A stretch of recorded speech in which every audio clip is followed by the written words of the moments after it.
Well, hello and welcome back to the Alliance Against Seclusion and Restraint Live. I'm Guy Stevens, the founder and executive director of the Alliance Against Seclusion and Restraint. Really happy to have you here today. If you notice, for our regular watchers, I'm not where I usually am, and you are absolutely right.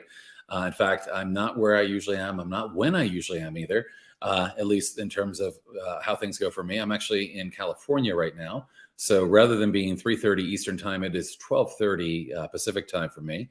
But I went to California on Friday last week to go to the Council of Parents, Attorneys, and Advocates conference, and have been here since then, and I'll be here for a few more days. But we are still coming at you with our normal live event. And of course, those of you that aren't familiar with the Alliance, our mission is really about educating people to move away from a lot of the punitive approaches that are causing a lot of harm to kids in schools. We're talking about restraint, seclusion, suspension, expulsion, corporal punishment. We're talking about all the things that are often done to kids, very often in the name of behavior, very often based on really outdated and inappropriate ways of working with kids that need our help. We have a vision about seeing safer schools for students, teachers, and staff. And I'll also say, the Alliance, since we started about 4 years ago, a lot of that has really grown and changed. We don't want to see things like restraint seclusion happening anywhere, whether it's a school, whether it's a residential facility, whether it's mental health facility, acute psychiatric care, elder care, whatever it may be. We don't want to see these things happening. There are far better ways of supporting people. So as always, I'm very excited to have our guest here with us today. I've got Brian Dalla Mura, who is a special educator, joining us for a really interesting discussion. Brian is an amazing educator in Vermont that has actually been fighting in Vermont to end the use of prone restraint and seclusion. So it'll be really great to have a perspective of somebody that's coming from a different angle of this. We often talk to parents and professionals, and it's always great to have an educator who's on the same journey as we are. I do want to remind you, as always, this session is being recorded.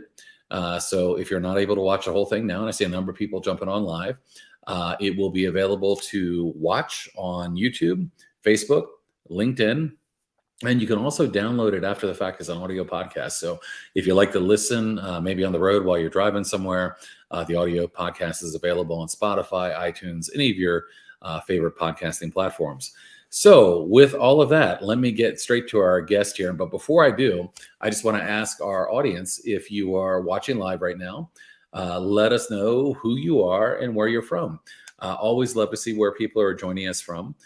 We tend to have a really international audience, people from Canada, Australia, United Kingdom, a lot of people here in the United States as well. So tell us who you are, where you're from, and if you want, tell us more. Tell us why you're interested in this. So with that, let me go ahead and bring Brian up to join us for the discussion here. Hey, Brian, how are you? Good. How are you? Thanks for having me. Absolutely. Well, let me give a little bit of background on you. Of course, I mentioned that you are a special education teacher in Vermont, and that you hold a master's degree in special education from Arizona State University, and that you had experience teaching students with emotional disabilities in kindergarten through high school.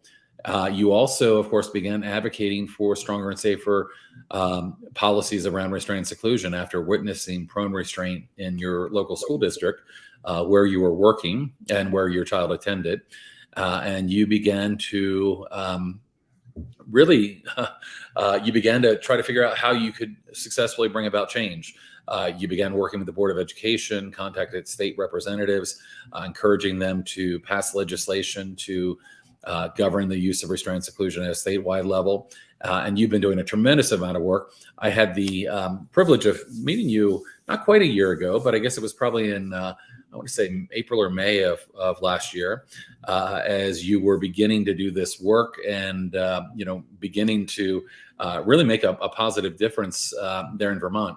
So, Brian, it's great to have you, and really excited to hear what you have to share with us today. Thanks for having me. Absolutely. And I'll just share a couple of the folks that have joined us. We already have somebody joining us from Illinois. We have Michelle from Nebraska. All right. And looks like Stephanie from California. Good. And again, if you're joining in, tell us who you are and where you're from. I have somebody here from Teresa from South Dakota. And somebody that was able to attend my talk at COPA, not the what did I say? Not the concert, the conference. I was getting my words kind of twisted this morning. Great to see you on. I have Sandy here from Indiana, somebody else here from New Jersey, and someone from Kent, Washington. And we've got some things happening there as well as New York. There's a lot of things actually happening. Brian, before we got on, we were talking about this, about how there's a lot of activity around the country right now in terms of restraint and seclusion. And one of the reasons I really wanted to talk to you was that you are one of those people who has been a catalyst for bringing about change. And, these things don't just happen if no one stands up and wants to do something to bring about change. So we're going to dive into that. But I want to begin with a little bit of your background and your, history. So tell us, why did you get into education, and even more specifically, why special education? Yeah, so I, just early on when I was going to college, I ended up taking an education course where I had to do some practicum. It wasn't really anything I thought I'd be interested in, but when I got into school, I was like, oh, you know what? I actually really like this. And then I just chose the major of elementary education. And I actually chose a dual major. It was a special ed and elementary ed major. And really, I didn't know anything about special ed at the time. But it was in 2009 when things weren't so great. And I figured, okay, well, there should be some jobs available.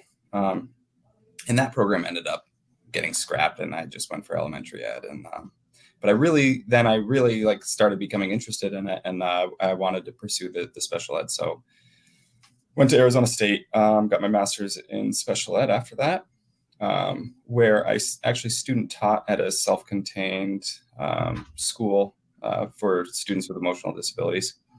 And that's really how that was a random placement. And that's really, then I learned, that little portion of special ed, and that's what I knew. So I stuck with it. I didn't know much, struggled through it, really learned from the people around me. Restraint seclusion was a big part of that job, from student teaching to my first jobs out of college. And I accepted it as kind of a necessary part of the job. I never liked it. In fact, it was always the part of the job I hated the most. But like many other people, I didn't know what else to do. Mm-hmm. And so, thankfully I worked in a large school system where there were a lot of people with more experience than I had. So I was able to learn from them, and learn some better ways. And I remember one of my earliest, little bits of advocacy was I was working for a school district that had seclusion rooms in all of the self-contained special ed classrooms. And that, I could do the restraint. The seclusion was just really sickening to me. That's the only thing I could say. The word to describe it was sickening. And seeing kids locked in the closet, just pounding on the doors, screaming, kicking the door, banging their head against the wall to try to draw you in, stripping their clothes off, peeing in the corner. I couldn't handle it. And so I remember going to the principal, and I was like, I can't do this. I just can't do it. And so I advocated to remove the door, at least on my classroom, and make it a more therapeutic space with bean bags and art on the wall from the students, and a place where they could just self-select and go whenever they needed. And the principal told me no. I don't take no well, which I think has served me well in the advocacy. So I went to the director, where I had support, and where we had a meeting, and I got my way eventually, and the door was removed, and I transformed the room to my vision. And I realized no kid would go in there. I was thinking, oh, what's the problem? They have their artwork up, it's decorated the way they wanted it, they have bean bags, everything's nice. Not a single kid would step in that room. Now, what grade level was this? This was middle school. No, it was I want to say this was 4th and 5th graders. Okay. So kids that may have already had experiences going into a room like that, even though the door was off, right? I put them in there. Right. Yeah, I mean, they 100% experienced it, and unfortunately, I was the one who did that. And they wouldn't go in there even when the room was transformed. And then I started getting new students in the classroom, and they would go in there. And that was a profound moment for me where I was like, wow, this is traumatizing. The room was completely different, didn't even have a door. Nobody was forcing them in there. Nobody was blocking them in there, and they still wouldn't go in. But yet the students who had never been in that room prior would use it. And that was the eye-opening moment for me that restraint and seclusion don't work, and that is very traumatizing. And assumably, you had advocated for that change in your classroom. So assumably there were other classrooms that were still using seclusion? Yes. Yeah. Gotcha. And what state were you in at that point? That was Arizona. Was in Arizona. Okay, yeah. Gotcha. So what happened, when you got that, permission, and then you went forward with this idea, and then you realized the impact and, did what you did. What was the response from other educators? So you essentially decided, I'm not going to do this. I'm not going to seclude kids. And here's what I'm going to do. And then, of course, through that process of saying, okay, well, we're just going to turn this into a nice room, realize, oh, gee, these kids that had that previous experience were so traumatized, they didn't want to go near this room. How did others respond to you doing this? I mean, how did your peers respond to this idea in the first place of you wanting to make this change? And then once you did it? I think the overall response from educators was positive. I don't recall, what was happening in the other rooms, to be honest. But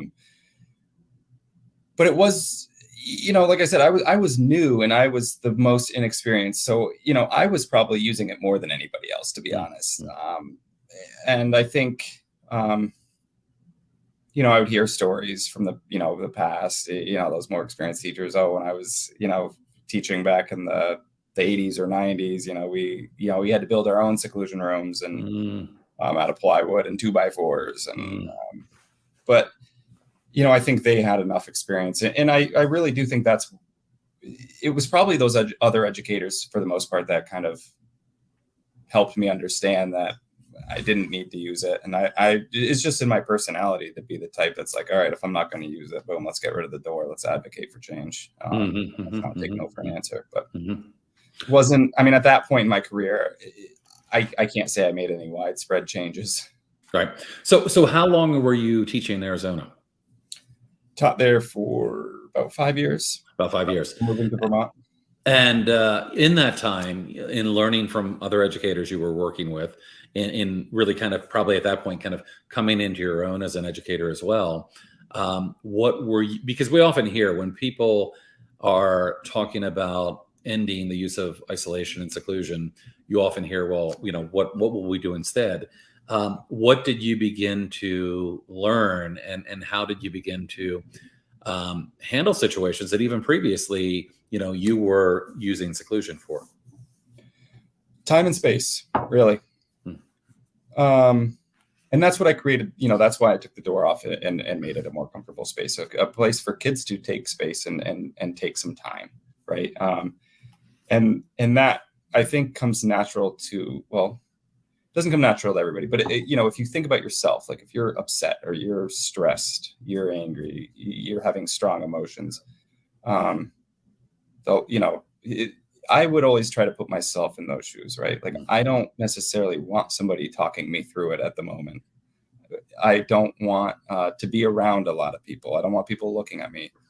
And I think a skill that we use as adults is remove yourself from the situation.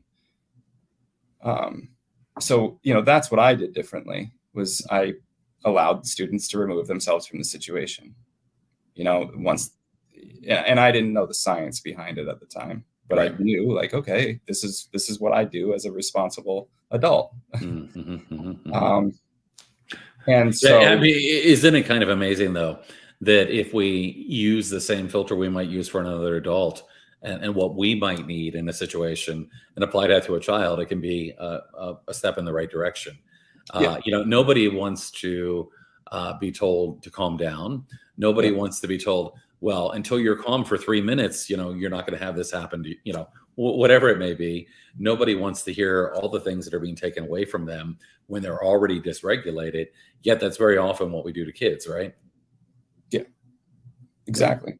Yeah. And I mean, it's like thinking about things yourself, right? Like, what do we always hear? If you're angry, not a great time to talk about something. That's right. That's right. And of course, I know you've been on this journey a bit further since you started there in Arizona and begin to understand kind of the brain science piece behind it. But, even just the experience piece of it tells you, when somebody's having a hard time, now's not the time to put demands on them. Now's not the time to put conditions on them. This is a time where they need some time and space, where they need to be able to kind of begin to regulate, where they need that help of a regulated adult to help them. But very often that's the last thing they get when they're having a difficult time. Yep. Yeah. And I think, talking about time and space too, and thinking about, in co-regulation, right? We know a lot of these kids don't have the skill yet to self-regulate, so they need co-regulation. And that's where I think it takes more skill as an educator of knowing what exactly co-regulation is. Co-regulation isn't going through a script and talking at them or talking to them. Sometimes it is just giving them time and space and letting, for some students, it's, hey, I'm over here in the other corner, well away from you. I'm here if you need me. And modeling that, it's sometimes less is more with co-regulation at the very early stages. And some other students do need you to reflect feelings or validate feelings, and some don't. And I think, being responsive to each individual is where kind of experience and skill come into place. So you're in Arizona teaching for about 5 years, you said? Yeah. And you eventually move, and where do you go from there? Yeah, so this is where it gets interesting. This is where, so in Arizona, I'd always taught in self-contained programs. And my family and I decided to move to Vermont, where self-contained programs just are extremely rare in public schools. Vermont pushes inclusion. They talk a lot about inclusion. But what I will say about Vermont is, since no schools really have special ed classrooms or self-contained programs, what ends up happening is they go across town to a non-public school run by a mental health agency. So it was, I didn't know what I was going to do, right? I was like, I've never taught in like a real like inclusion setting before. So I found a district that had a self-contained program, and I applied, got the job. Turns out they don't use restraint or seclusion at all in the program. So I was like, okay, like, wow, cool. Like, I was really excited about that, but I was also really nervous because I was like, up until that point, I'd always been using restraint. And so I was like, what do I do? And that is where I really learned, right? So that tool was taken away from me. I don't call it a tool, but the ability to use restraint was just cold turkey taken away from me. Sink or swim for me. So, I learned quickly from the people working in this school. I had some really good colleagues that trained me. I had some really good models, some experienced teachers who had been here for 15, 20 years doing it, and kind of showed me the way. But I have to say that not having the ability forced me really to reflect on my own practice significantly. And I had to develop the skills, or else I wouldn't have been able to teach. Best thing that ever happened to me in my professional career. So when you were in the situation where not only when you began teaching, it was kind of the approach that you were given. This is what you do when you're having, Mhm. these kinds of situations arise. And of course, I don't recall off the top of my head what the legislation in Arizona says, but as you know, the federal guidance is pretty strong in terms of when somebody might use a physical restraint or seclusion. And the federal guidance has long said it should be a life-threatening situation. But what we often find is that in many settings, that's not the criteria at all. In fact, I would say that the majority of restraint and seclusion typically happens for non-life-threatening situations, for non-compliance, disrespect, minor behaviors, a lot of other things. But when you're a brand new teacher and you're coming into this is what you're being told to do. That's what you do. However, as you mentioned, suddenly you're in an environment where you can't do that anymore. What we often see happens is that people that are in that former setting where it's what's being done can't imagine there's another way. So if you think it's the only way, it's the only thing that you can possibly do in those situations that become really difficult. But now here you've gone in this place and you've learned there are better ways. So what were they doing differently there? What were they doing to avoid getting to crisis situations that would escalate undoubtedly into a restraint or seclusion? Well, I think a lot of it's common sense, right? First, not focusing on compliance to the point where you escalate a situation not unnecessarily. That's the first thing. And how do you do that? It's being responsive to emotions. It's being responsive to needs in real time. And that's a hard thing to teach. And then, next is, when students would get aggressive, common sense things like backing up, moving away. Right. Because in my career, everywhere I've ever taught, it's mostly, it's very rare to have a student attack you or come at you or continue to attack you. What I will say is common is in all elementary schools across the country is when you have a young child, especially who's upset or stressed and in that fight, flight, or freeze mode. You might get kicked in the shin or you might get a swat. You back up. It's usually then it's done. Right. It's pretty rare that they'll come at you. And so what I quickly learned was, wow, these students are actually acting defensively. I'm the threat. So when I'm in their space, I get kicked in the shin or pushed or slapped because I am viewed as a threat and they're trying to keep me away. So why wouldn't I stay away? Right. And so that's what I learned to do differently. And I think it takes a paradigm shift, and it takes a whole different mindset, and it's really not that complicated. And I think once you start doing that, and once you start seeing that, and once you start seeing it from the student's perspective, it becomes a lot easier. But those little moments of, if a child is upset and they kick you in the shin and you back up, not only are you're ending that violence or that aggression, I really think that you're building trust with that student too. I'm not a threat. I'm here to help you. Make yourself small, make yourself non-threatening. Right. Absolutely. That in itself turns into trust. Right. And you turn into a safe person, and then you really eliminate those situations altogether in the future. And I don't want to be like oversimplifying it, but in my mind, if we step back and really think about it, it is pretty simple. And would you say, I've long felt that, the mindset is one of the most important elements here. And today I talk often about the mindset and a little bit of brain science. It's not meaning that you get a lot of brain science, but if you understand how a child's brain and nervous system are wired, if you understand, as you identified a moment ago, that's a child that doesn't feel safe. That's a child. Our bodies are wired for survival, right?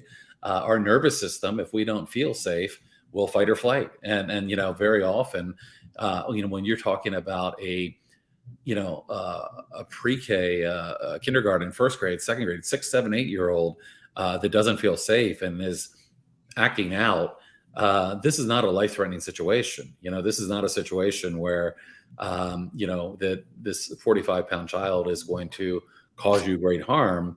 But very often the mindset is all about compliance and control. And that compliance and control mindset challenges, pushes, and often escalates situations. Would you agree with that? 100%. Yeah. It's something I look at, Guy, is why don't we see restraint and seclusion many other places, right? If you really think about it, where do we see seclusion rooms? You see them in hospitals, you see them in mental health places, and you see them in schools. In restraint, where do we see restraint? Right? We don't see restraints happening I'm sure they do, but we don't see them at summer camps.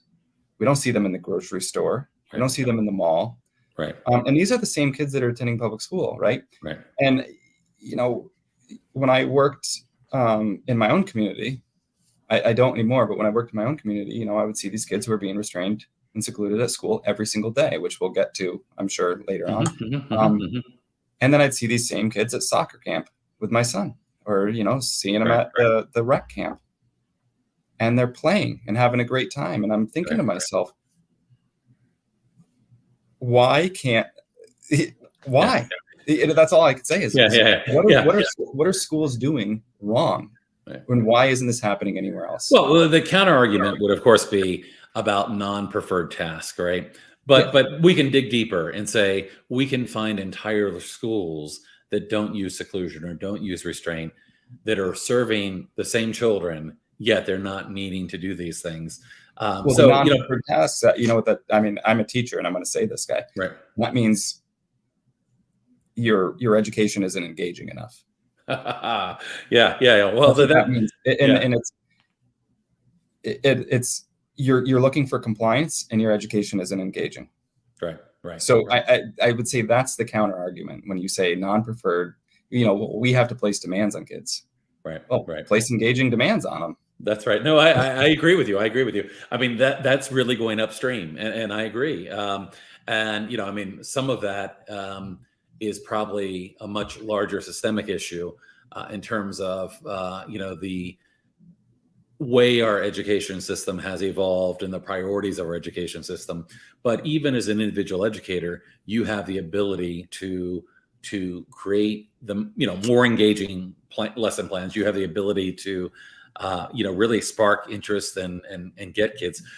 When we are focused on compliance, making people do things, compliance is never a good approach. We're always talking about connection and compassion, but compliance-based approaches means you might get a short-term win. You might, with compliance, get somebody to do what you want in that moment, but that doesn't mean that they're going to engage, or they're going to learn the skills they need, or they're going to be able to use intrinsic motivation in the future.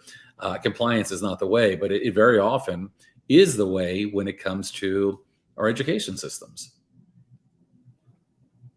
Yeah. So let's go a little bit further. So you go from Arizona now to this school that you're working in a segregated program, and there you're working in an environment where there's no restraint seclusion. You learn a great deal there, and then you go where? Where do you go from there? So then I go to and I go to the Harwood Unified Union School District in Vermont, which I'll name them, and that is what sparked the legislation. And we'll further it on in this conversation. We'll get there. But so I go there, and I'm thinking, okay, and I was ready to move out of kind of teaching, and I wanted to work in kind of a larger capacity school-wide. And so I was hired as what they called the behavior support educator. And And that sounds like a great move. I mean, having somebody come into your school that has made that shift in terms of behavior, that's moved away from compliance and control, that's connecting with kids, that's learning how to, avoid escalations. I mean, that sounds like a great win for the district. So you're yep, coming into this district, bringing what you've now learned, kind of from the beginning of your journey on. So yeah. what happens? So I get there. And let me preface this with, I put on my resume that, back in Arizona, I advocated for the removal of seclusion rooms, right? So, and it, I talked about therapeutic approaches, and I'm not throwing therapeutic approaches as a buzzword out there. I'm talking therapeutic approaches. Right. Because, of course, here in this world, we hear things like therapeutic restraints, which, of course, Yes. causes me a lot of frustration. But Yeah, it bothers me. Right. And so, I was very upfront in my interview. I was upfront in my application, my resume, all of that. I get there, and within the first couple of weeks, I'm noticing they have this, protocol, clear the halls, which means everybody needs to go in their classrooms. You can't go in the hallways. You conduct business as usual, but nobody's allowed in the hallways. And during those and I would, 99.9% of those clear the halls were for behavior. And anytime you heard a clear the hall, it was because somebody was going to be restrained and then escorted to the seclusion room. And this was every day. I'm talking 2 or 3 clear the halls a day. At the very least, 1 restraint a day. And seclusion, which they would call timeout. Me and the school district have disagreed significantly over was it timeout or was it seclusion. But they would end up in, and I'll give them the benefit of the doubt, it's what they called the timeout room. It was every single day. So, I am not new to restraint seclusion, and I've always been kind of, helping people or teaching people better ways of doing things on just a small professional level, because I know none of my colleagues want to do it. Right. So I remember talking to people, and I knew some of the statistics in Vermont just from reading articles. And I remember thinking okay, this school district is in Washington County. In Washington County had the highest instances of restraint in the state. And I remember going to one of my new colleagues, and I was like, we have a lot of restraints here. I wouldn't be surprised if this school has the most in the state, because I know the numbers coming out of Washington County were between 400 and 500. And this is Vermont, so it's small. So those are pretty big numbers. And I was thinking, at this rate, if we're averaging, and I'll be nice, 1 a day, that's 180 per school year. It's that's almost half of what the entire county has. We've got to be the most, and that means we've got to be the most in the state. And how many kids were in this school? I think it hovers around 400. Wow. And so, I'm like, so I go, I talk to the administration about it, and they kind of give me the political answers, oh yeah, we have a problem, we're trying to reduce it. I think they were just kind of being nice, being polite. I don't know. And then I continued to see it, and I started, and then finally I started really questioning, these, behavior interventionists, they're appearing to be more I used the term, I was correctional officers. I was that's we need to shift this from these people should be support people, not prison guards, right? Enforcing compliance and enforcing rules. And I was so these kids that are being restrained and secluded are just under a finer microscope. Everything is being analyzed. They don't have any breathing room. And I started to think man, my son, he's the type of kid that'll get 1 reminder a week, for talking in class. He's, no behavior issues. And I was thinking to myself, man, if he had one of these behavior interventionists, they would find everything wrong with him, and he'd probably be in trouble all the time, and it would escalate to restraint and seclusion. I started bringing up points like that, and then I started noticing, okay, no, I'm not on this team. I'm not on this team. I'm not invited to this meeting, because I started to oppose, and question the daily restraints. And so as I questioned those things, the more I was removed from any internal conversations.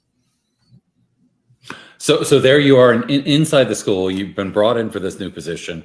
You see what's happening, and what's happening is not good. I mean, for a district or for a school that's that small, to be having, and again, I always go back to the federal look on this in terms of, I don't believe that a child should ever be, I don't believe a child should ever be secluded. And I think the use of restraint should be exceedingly rare. I mean, in a truly life-threatening circumstance to save a life, perhaps, but when you're having one a day, that would have to be a very unsafe environment if you were having to, have a life necessary intervention. Were these, and somebody had asked this question, but I'll bring this up here. Were those restraints and seclusions being reported, to the best of your knowledge, to the parents and reported to the state? Yeah. Oh, can I want to say one more thing, and then I'll answer that question. But I do love that question, and I want to come back to it because I want to give a pretty lengthy answer. But something else I brought up to the school was one of the things I brought up was okay, well, let's put in individual crisis management plans for these students, right? Let's look at their triggers. Let's look at all the restraint, seclusion, training, right? They all have their own escalation cycle. So let's look at that. Let's look at what this looks like at each level, and let's look at how the adults can respond to manage these without restraint and seclusion. I was told things like, well, no, they have behavior plans, and your crisis plan will interfere with that. Right. So basically de-escalation strategies were interfering with their compliance-based behavior plans. That's what I was told. Wow. I mean, if I had a video effect here, my head would be blowing up. And that's what I was told, so one student, I did make one, and then I was told, oh, nope, we're not going to use that because it goes against the behavior plan. I was like, oh, wow. So just really common sense things and things that are just, to me, I thought were common sense in the education world were not happening, and they were opposed to them, right? I thought okay, good. I'm coming to them with a solution. Let's make crisis management plans. Let's really look at this. The other thing, debrief meetings.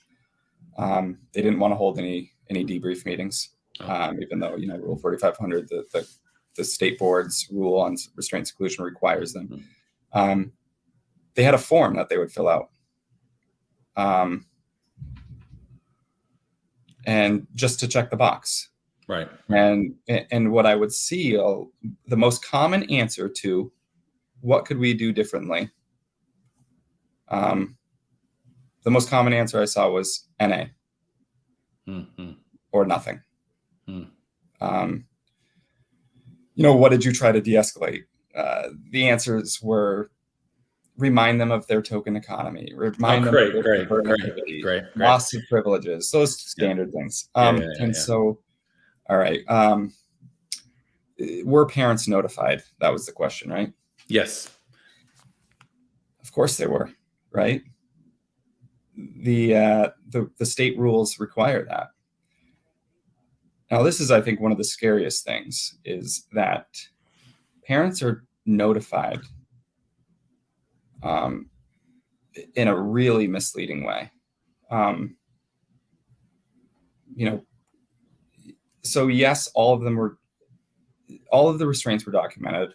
All of the parents were notified 100% of the time, according to the rules.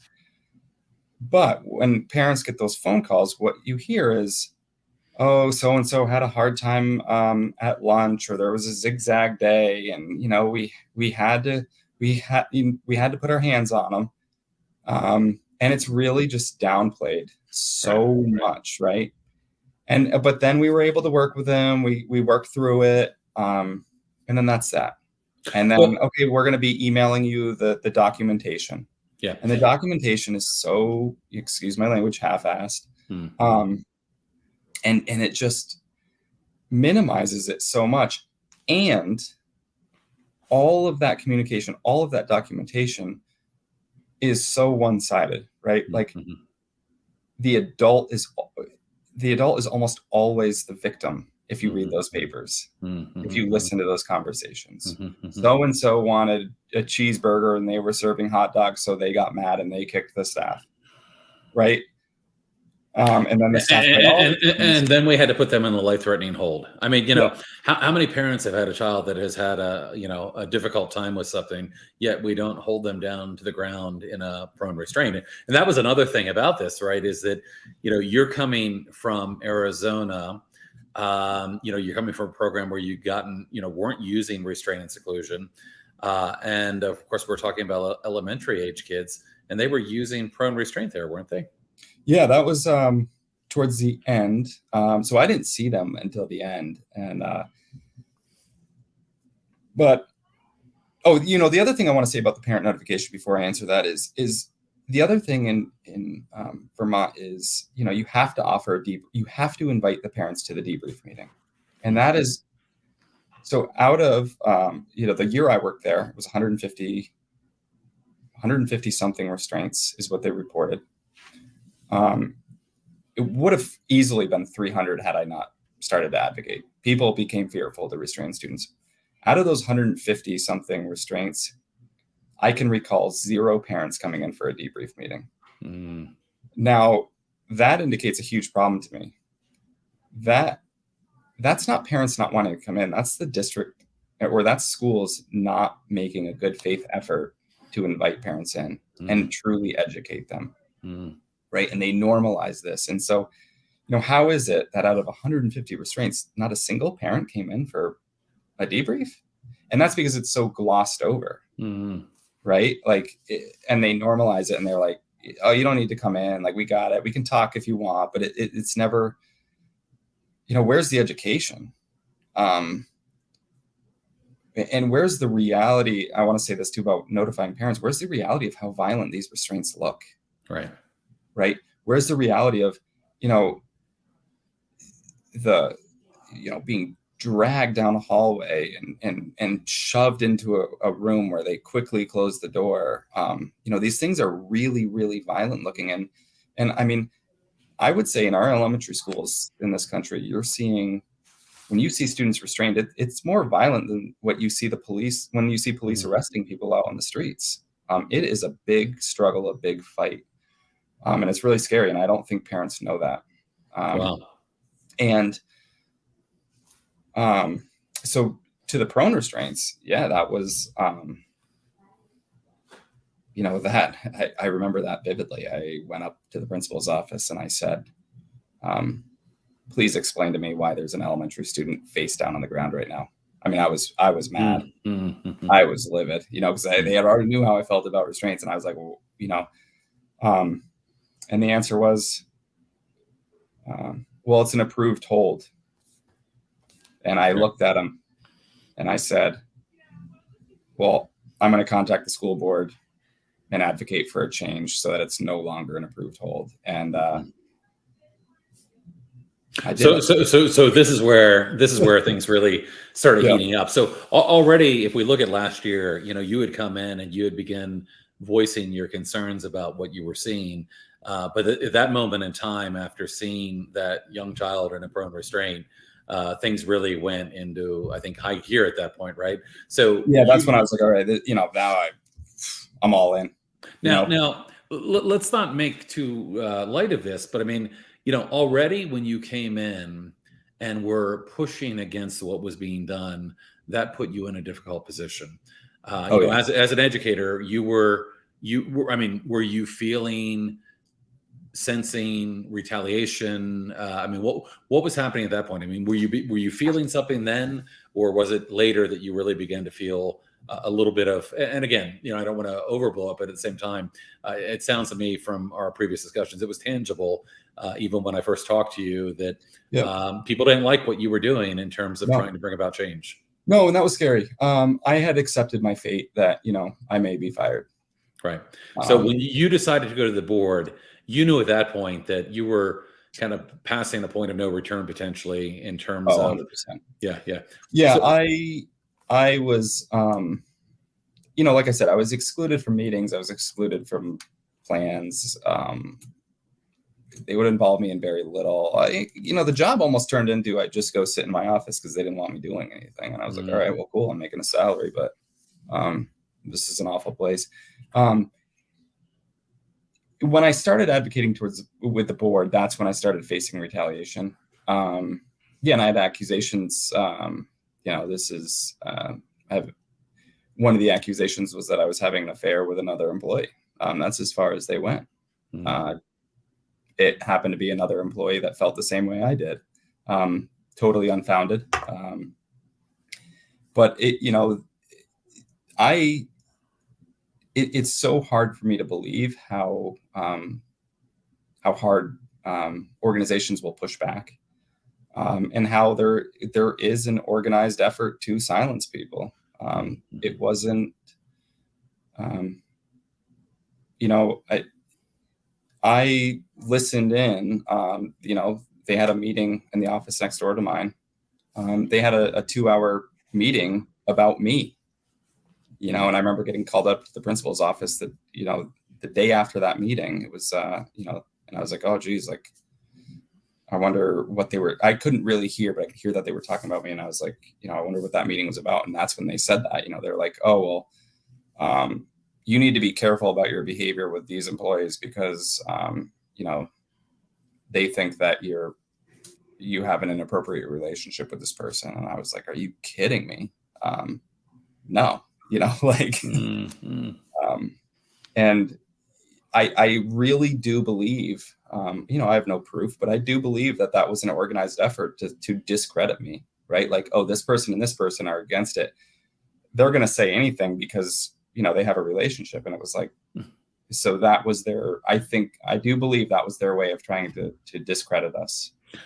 Now knowing you like I know you, you said earlier you don't like no, but I also know that you're not one to back down because somebody is doing something like that. So things begin at this point to escalate. You begin going to the board. So talk to us about what happened the first time you went to the board and kind of where things went from there. Yeah. So I'll start this with, I think people who are out there who want to advocate, I do think it's scary. People will say mean things about you and to you. And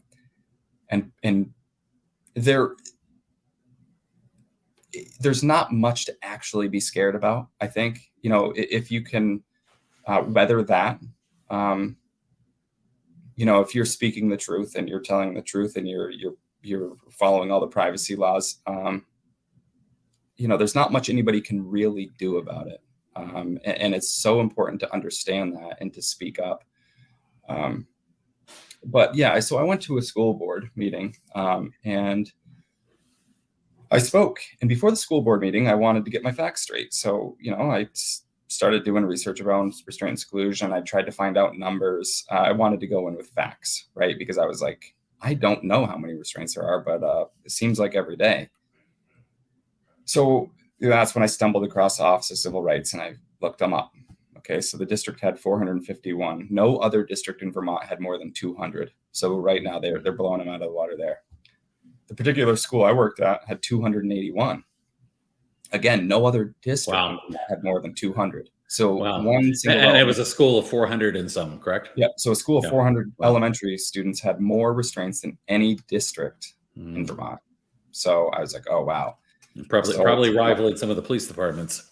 Yeah. It's more than the Burlington Police Department, the biggest city in Vermont, uses use of force. So the school is using force more than the police department in a city of 50,000 people, right? 400 kids. And so, I went in and I talked about that. I cited the Department of Ed website, the guidance they have about prone restraint should never be used. And it was brand new to everybody, right? So none of the school board members knew. Nobody knew this was happening. And it just kind of sparked a conversation. And then somebody from the local media reached out to me and wanted to know more. And I spoke to them. And I showed them the numbers, and everybody's thinking these numbers have to be wrong. Like, these numbers are so out there that they can't be right. And even I thought that, right? I was like, there's no way. There's no way that no other district has 200 and this school has 281. Turns out it was true. And so that really kind of sparked the conversation. People are like, oh, okay, like, even if restraint and seclusion is necessary, why is it such an alarming rate here? That's impossible. And then people started to come to their own conclusion, right? Like you said before, like, if it's only supposed to be used in emergencies, then either we have restraint and seclusion being used when it's not supposed to, or we have a very, very, very dangerous school on our hands. One of the two has to be true, right? And so either way, something has to change. And I think that kind of perspective that I kind of put out there took away a lot of the argument, right? Like, something has to change. Whether you agree with restraint and seclusion or you don't, something has to change.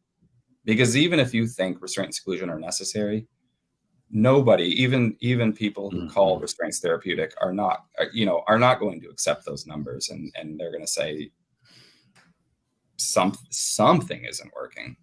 And so, I went to some community forums where I talked about it, and some people did push back. They're like, oh, well, restraint and seclusion, I've worked in schools and we have kids that are out of control. And the answer was always like,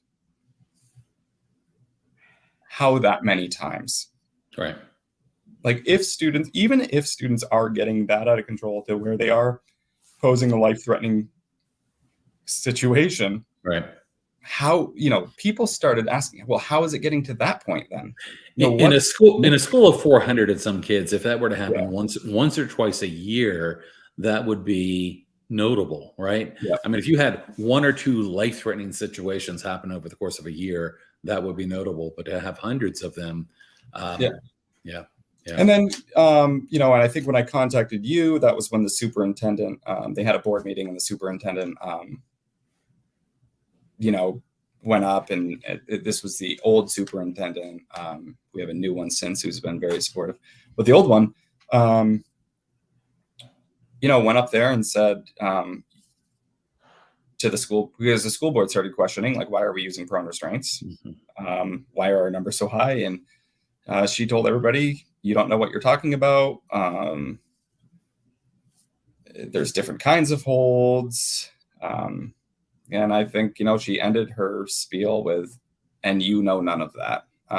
So basically their argument was the public and the school board is not educated enough to know about restraints. You need to trust the school district. You need to trust the professionals, because we know what we're doing. And how many families have trusted themselves into trauma? I mean, the trauma that this leads to for kids, for families, and for others.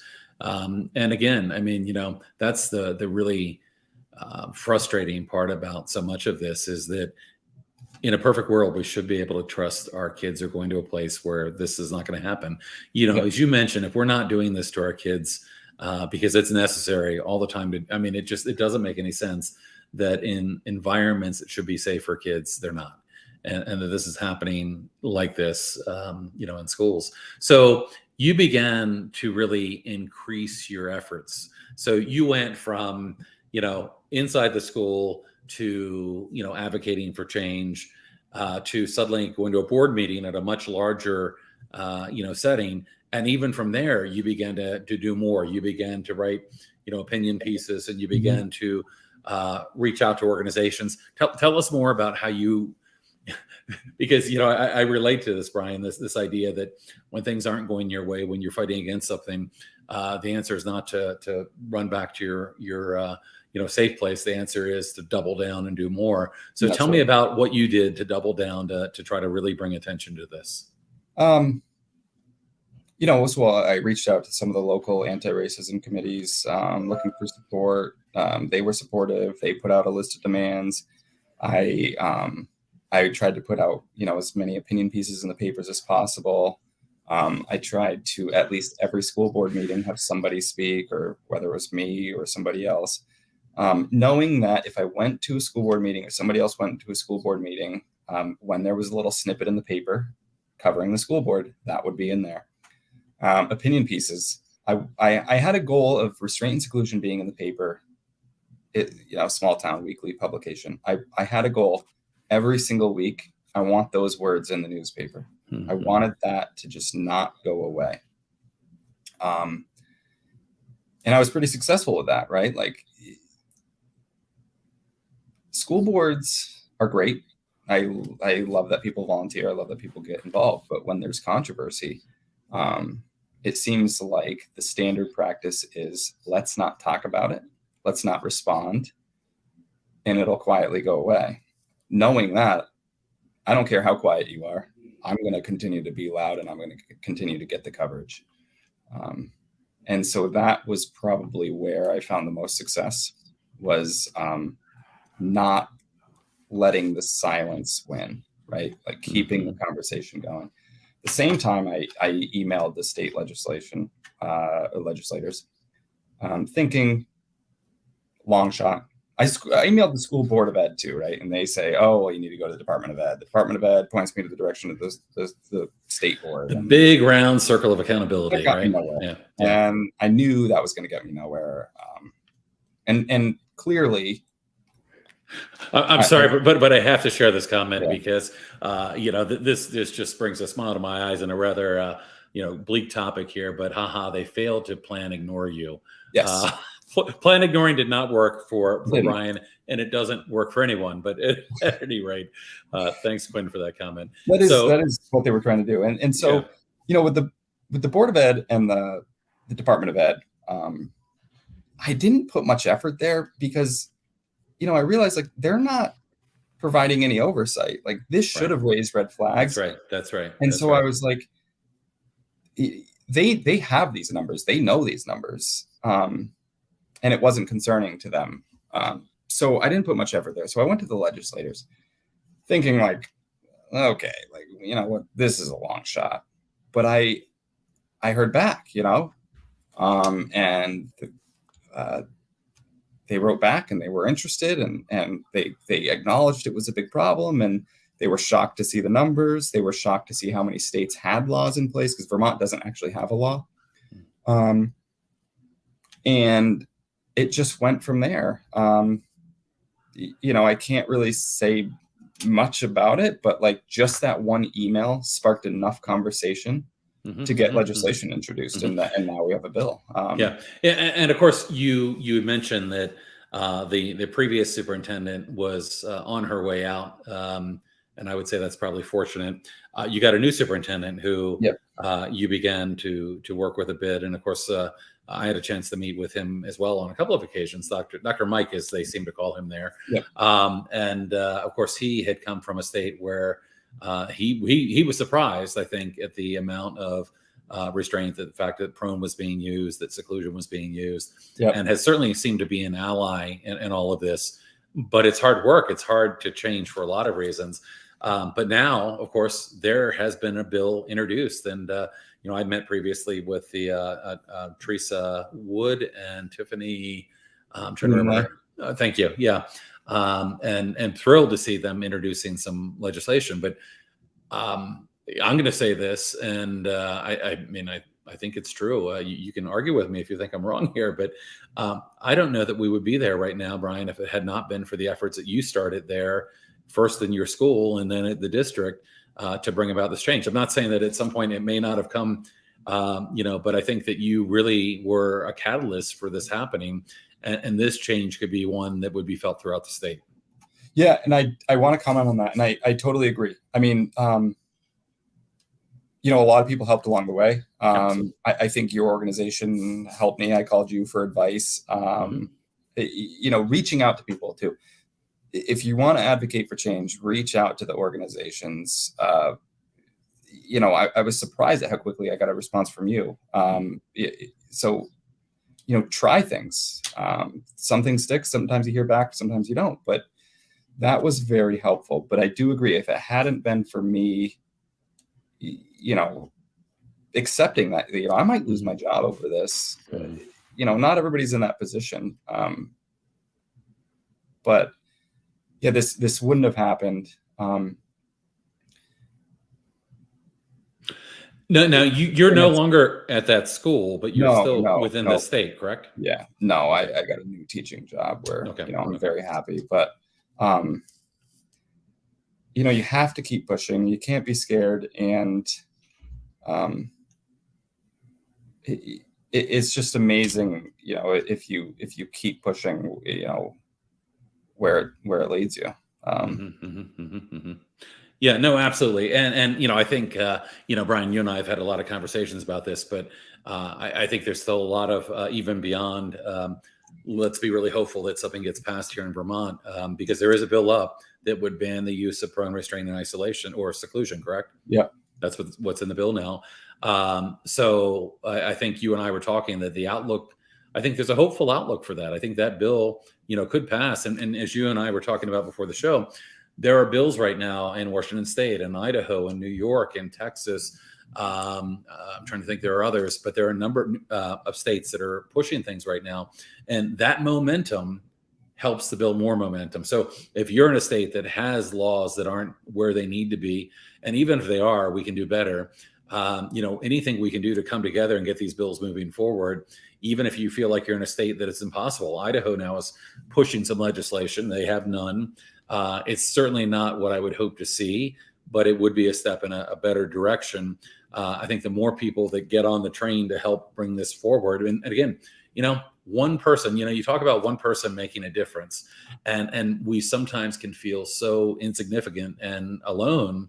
But, this is truly a one person can make a difference kind of situation. And again, not to dismiss, again, I've met some of the people that you've worked with along the way who have been very involved also. But again, when one person stands up, a lot can happen. And of course, you come from a background where, you began your educational career using restraint and seclusion under the, instruction that this is kind of what you do in these situations. You had your own awakening about it. I would venture to say, and you can correct me if I'm wrong, or you don't have to comment, but I would venture to say that you probably hold some trauma from the experiences that you had, using restraint and isolation and seclusion on kids.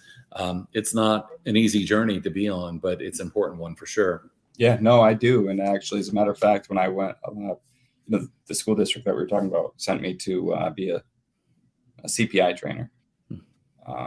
And I remember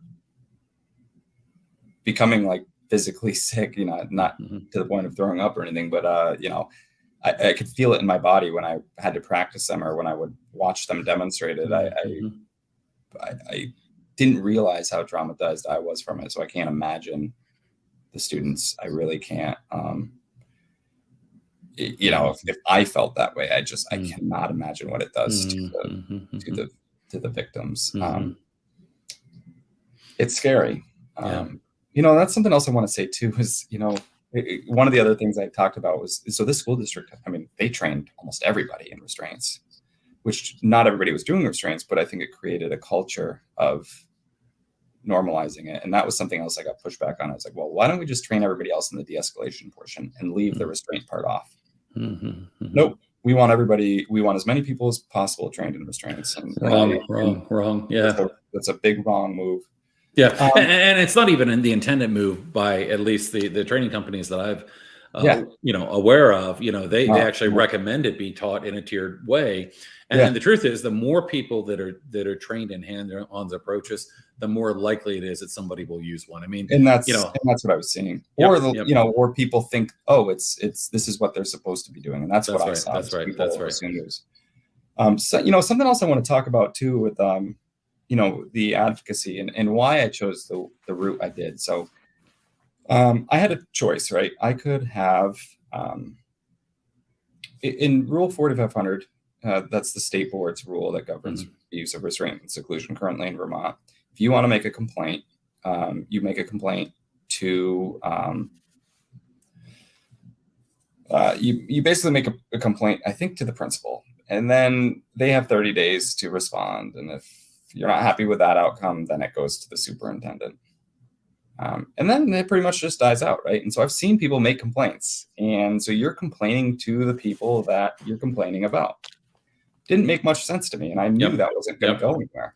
Yep. And I also wanted to stay away from individual cases, right? I wanted to stay away from like, oh, well, this happened or this happened or this happened. I wanted to paint the global picture of here's our general problem that's much larger than each individual situation.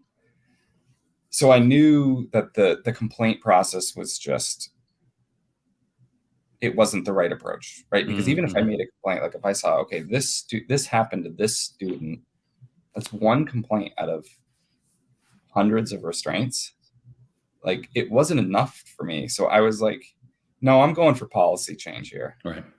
You know, well, it is a systemic issue.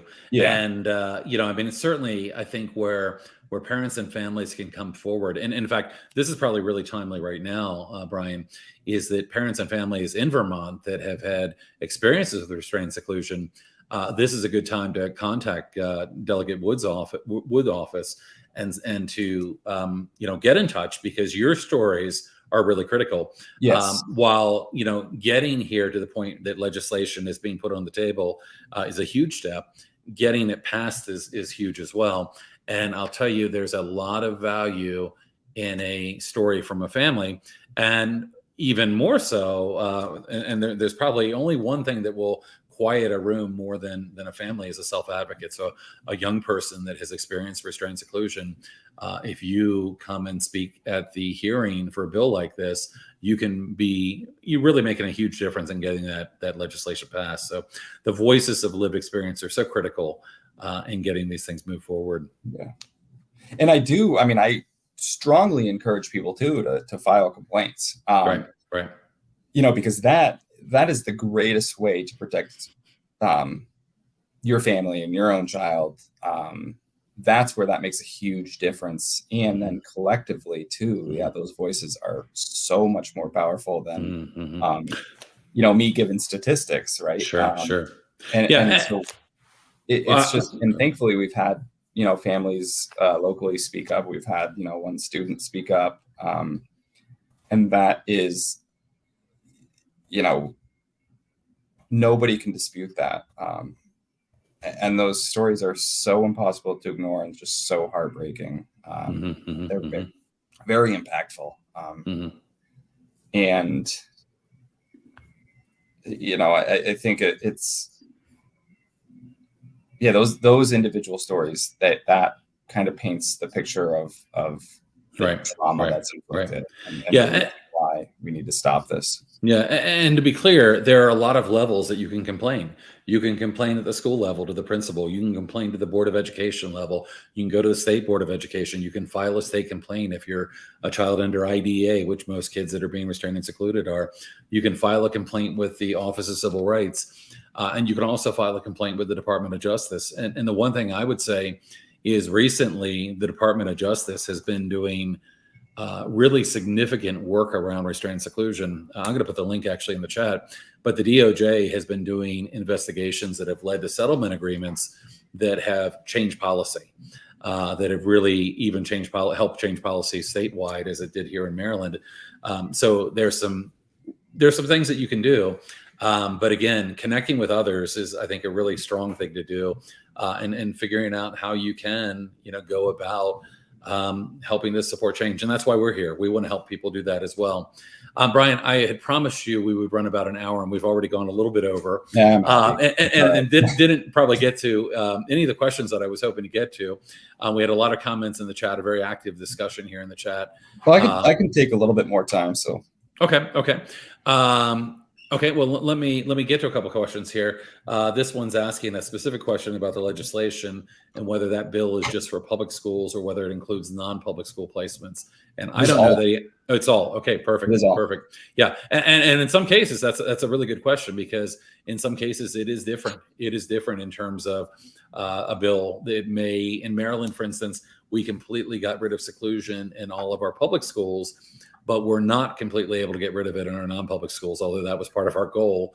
And we will be back because, you know, as Brian and I can both share, You don't just give up. You keep coming back and keep trying to do more. It is all schools, so thankfully. Yeah. Yep, that's perfect.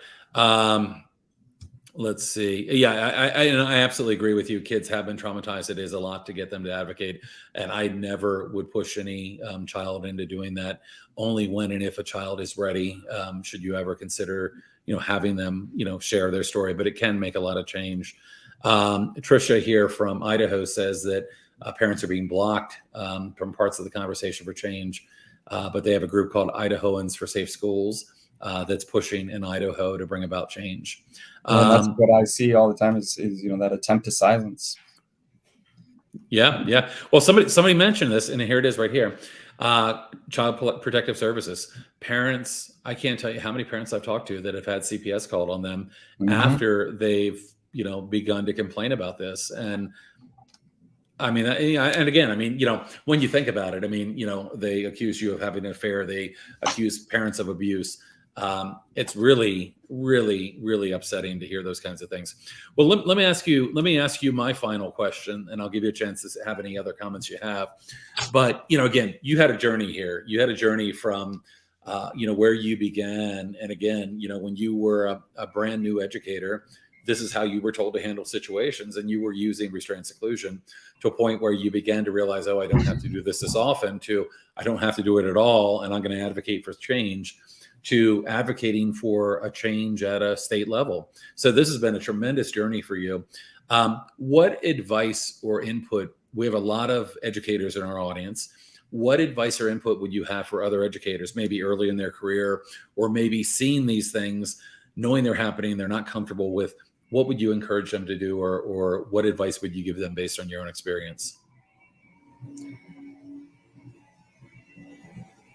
Mm-hmm.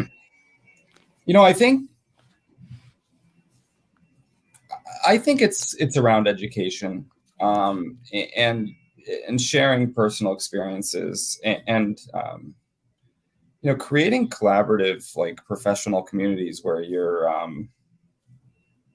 reflective. I think that's where I learn the most. I think is when I reflect, and when I have a colleague that I can talk to, like. Teaching is a hard job, and it's stressful. And I think, having a colleague that you can vent to or bounce ideas off of, or just say, man, I did this. This was a dumb move. Like, yeah, I'll never do that again. Having those conversations, and rather than looking at, like, the child's behavior, I think, like, having a safe colleague to talk to about your own behavior, and somebody you're able to get feedback from. I think that is probably the best piece of advice I can give is every time you find yourself in a difficult situation, really reflect on it, and be honest with yourself about what you can do differently next time. And then, advocate for stronger trainings from the administration, and hopefully training that moves away from so many of the failed approaches that are based on token economies, rewards, and punishment, and all these things, all the kind of behavioral approaches that are often escalating kids. So let's get people moving in the right direction. Something we hear now is that schools want more. We lack mental health resources in schools, right? Well, so right there, that tells us, like, okay, so yeah, the trainings you need to advocate for need to be kind of that approach. The brain science, the nervous system. Really kind of understanding the basics of those, I think, is, and even if you don't need the training for yourself, advocate it for the school, because that'll help other people understand, right? We hear the word trauma informed, right? But I think a lot of those trauma informed conversations really do lack. They always go over the simple science behind it, but I think there needs to be more in-depth approaches there, and then and then really how are we responding? How are we being responsive to that trauma? Right. And the importance of the well-regulated adult nervous system, and the fact that, as you brought through your story, adults are often the ones that are responsible for a child's behavior, right? We need, kids don't have fully developed brains. They don't have even the developmental capacity to self-regulate when we're talking about very young children. So a lot of it really is about the adult. You don't just build a behavior plan that focuses on all the things the child's going wrong and all the ways you're trying to motivate them to do better. That should be about what changes the adult is going to make as well. But so often that's lacking, right? And so often it's all about the child. I want to be mindful of our time, and I know we're just about there. Any final word for parents, in terms of, as an educator, but you're also a father, any advice for parents out there that might be going through this? I think for students, specifically for students who are being restrained or secluded, I think, participating in those debrief meetings, asking questions, and I think that goes a long way. And I think, even for teachers and staff who appear to be on the way opposite end of the spectrum, I mean, if they're not inviting parents in for debrief meetings, that means they're not even debriefing themselves. And so, Right. really insisting on holding those meetings where we're going to talk about this restraint, and we're going to really dissect it. We're going to really talk about it, and we're going to really talk about what we can do differently in the future. And I think it's so hard to do that from the outside as a parent, right? But I would hope that even in the most difficult situations, that might shift one person in the room to start being more reflective about the process. Absolutely. And if not, I think, holding those debrief meetings and really talking about it, and talking about the realities of it too. Like, I think it holds people accountable as well. Right. If they're not willing to hold themselves accountable. Right. So I would say, like, anytime it happens, get in the building, sit at the table, and dissect it with them. Because if they're not willing to do it with you, they're not doing it by themselves. Sure. Yeah. And again, from my perspective, I don't think it's ever appropriate to lock a kid in a seclusion room. But what I would say in terms of restraint, in terms of restraint, I'll blame it on jet lag. In terms of restraint, it should be exceedingly rare. So I don't want to hear an excuse like we don't have time to debrief. If in fact we're talking about restraint only being used in life-threatening situations, that should be so unusual that you want to spend any effort you can to debrief to make sure it doesn't happen again. I'm a firm believer, and you know what? There are more people that agree with us now than don't, probably, in terms of anything we can do to avoid the potential use of restraint should be done. So anything we can do, and if that means we brief and we have a discussion and figure out how could we adults handle things differently in a future situation, that's a really important step. So, I think that's great advice. I'm going to go ahead and wrap us up here because we have gone well over our time that I promised. I'm sorry. I think we could have talked for much longer. I knew that. But I do want to thank you, again, your journey has been probably a difficult one. I mean, even again, back to your beginning experience, but kind of what you learned and what you brought forward and what you did to bring about change. Somebody else said it here a minute ago. It's so nice to have an educator like yourself that's out there doing this, that's bringing forward change in a big way. I don't know what the population of Vermont is, but when you started bringing about change at your local school, that was 400 and some kids. But we're talking about many, many children that could be far less likely to be restrained and secluded based on the work that you've been doing. So, Brian, I really appreciate it. I appreciate your journey. I look forward to continuing to work with you and figure out ways to collaborate because I think as an educator, you bring with you something that I will never have, and I'm not an educator, so I can't say as a teacher I understand somebody's experience. I can say as a human, but I think it's always important to have other educators that can really relate and bring forward what needs to be brought forward. So, Brian, thank you so much for being with us today. Yeah. Oh, and my final thought here for teachers too is that if you are using restraint seclusion, like, really challenge yourself to stop. You'll feel so much better when you do and you figure it out. But even set small goals for yourself. And I guarantee the less you do it, the better you'll feel. And you won't burn out as quickly. But when you finally stop, it's a much more enjoyable job. Amen. Amen. And there's data that seems to back that up as well, that places that have reduced and eliminated restraint and seclusion, they find out that they have increased teacher satisfaction, they have decreased staff turnover. There's good things that happen when you get rid of these things. And we've been in tough times. Now's the time we've got to move away. So Brian, thank you so much. All of those of you that joined us today, we had a great audience. Thank you for joining us. We'll be back again, I think, in 2 weeks for our next program. I don't have it queued up because I'm a little off my regular game being in a different place, but try my best here. Thank you. We'll see you guys all again very soon. Thanks, Brian. Thank you.